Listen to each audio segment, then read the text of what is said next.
Hello and welcome to today's tutorial on how to be a millionaire or decide if you want to be a millionaire is more like it. The thing is, a lot of people talk about having goals that are very focused, very detailed, very disciplined. And we don't realize how important that is. So I'm going to use the very common goal of becoming a millionaire as a guide for this lesson. If you think about it, what do you mean by being a millionaire? Do you want to earn $1 million? It's really not that hard. You get a job that pays a little less than $25 an hour, which is about $50,000 a year. So for every 2 years, you make $100,000. In 20 years, you will have made $1 million. That's as simple as it gets. Now, that's completely different than you saying, I want to be a person who has $1 million in the bank. Um, it's not your income, it's not what you live on, it's $1 million on top of that. Well, the formula is still not that different. You make an extra $25 an hour, working 40 hours a week, an extra $50,000 a year. For every 2 years, you make $100,000. For every 20 years, you make $1 million. Then you have $1 million in the bank, providing you could live on what you made that wasn't part of that. Again, that's simple. That's math. That's the way it works. Now, going back to the $1 million thing, there's a lot more to it than that. Okay, I want that $1 million to be tax free, and I want to have $1 million in the bank at that point that it's paid for, it's sought for, it's nobody can take anything from it. Is $1 million in the bank? Okay, you need to make enough money that you bring home $50,000 extra a year. And every 2 years, you make $100,000. Every 20 years, you make $1 million. Completely different story. And a lot of people don't realize that by saying, I want to have $1 million, they're missing a lot of the details of the goals that are very necessary to get there. If you want to have $1 million by the end of this year, there's no formula for that. You need to make $1 million doing something. You need to inherit $1 million. You need to win $1 million in the lottery. Well, plus that because of the taxes. So it's still not a very simple goal. So it follows that the same is for everything else you do. Your goals need to be very specific to what you want to accomplish, what you actually want to end up with, what the goal is, the time frame, and is it $1 million that you've earned, such as in the first example, but you have to live on it, you have to take taxes out of it, you might have to skip some vacations to make it happen. There's a lot of details that people forget to focus on. So you could work $25 an hour, $50,000 a year, $1 million in 20 years. But if you don't factor in those, you get to the end of that 20 years and you say, I'm not a millionaire. No, you've made $1 million, which is what your goal was. So you need to be very detailed in your goals. And you start need to putting steps together to get there. To become a millionaire in 20 years, you can figure out the math. To run a marathon of 6 miles, not that's a full marathon, but maybe for you that's a marathon, 6 miles by the end of the year, you have to start training now.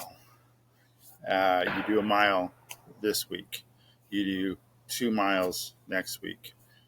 And you take a week off to recover from being sore.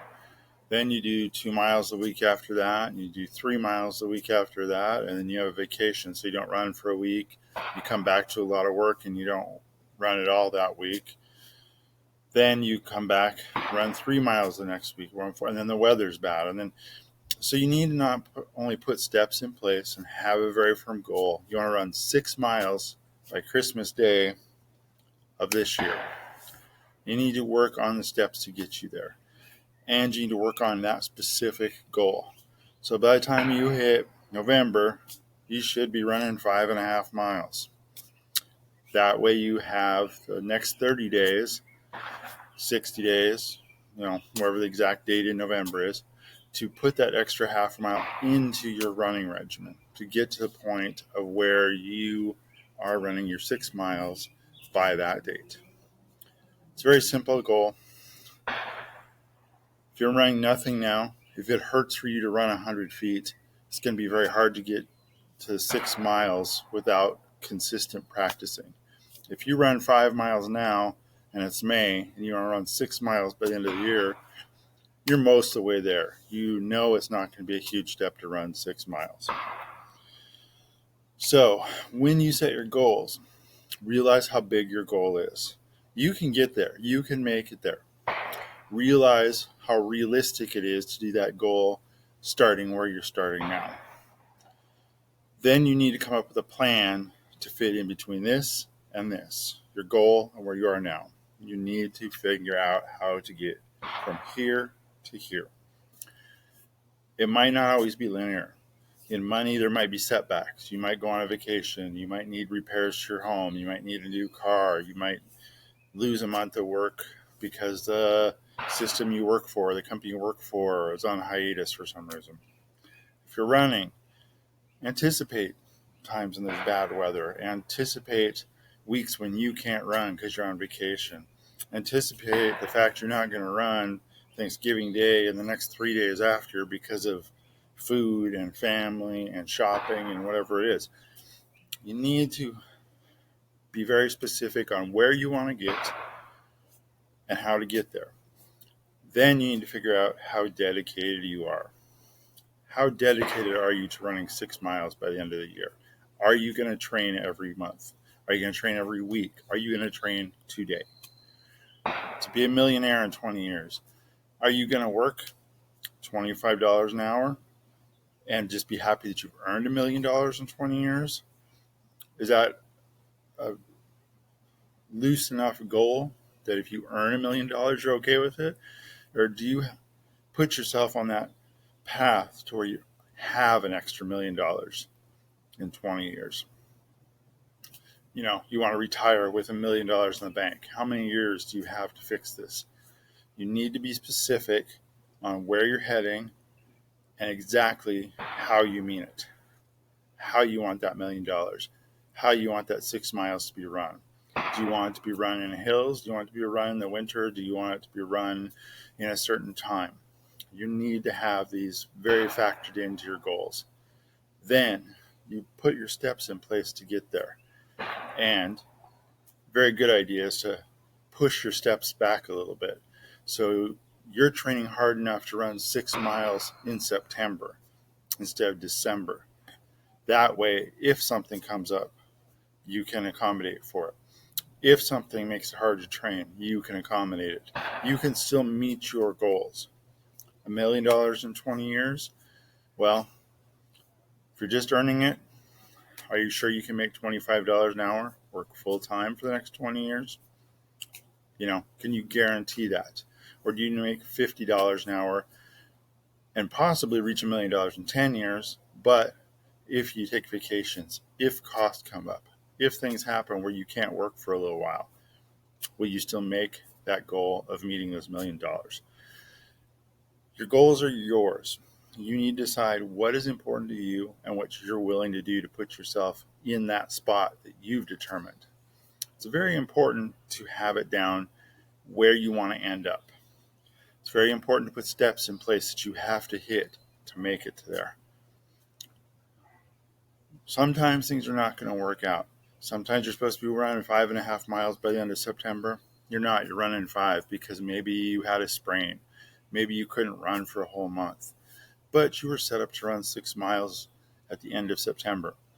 You got a whole nother month to catch up. End of October, you run 6 miles. Well, you're running 5.5 because you went on vacation or your spouse got sick and you couldn't run for 2 weeks. Okay, you still got another month. Are you going to run your 6 miles by the end of November? Well, you're going to run 5.5 up until a week before Thanksgiving. Then you're going to give it up on Thanksgiving because you're going to be out of town. You need to put things in place and you need to put in your head you will do that 6 mile run by December. You need to have that in your head, locked in. You will make it to that $1 million in 20 years. You need to put it in your head that that is what you're willing to accept and nothing less. Once you have that, you make the path, you alter the path, you change the path, you work around obstacles to get to where you need to get so that you reach your goal. Very good saying is, you never change a goal. If the steps to get there aren't working, you change the steps, you change the plan, you change what needs to be done, but you never move that goal. You set it there and you make sure you hit it. I know you can all do this. It's a very good thing to do, to be very clear. Write it down so you don't forget it. Write it down distinctly so you don't miss details. Then you start working on putting your plans in place. I know you can all do it.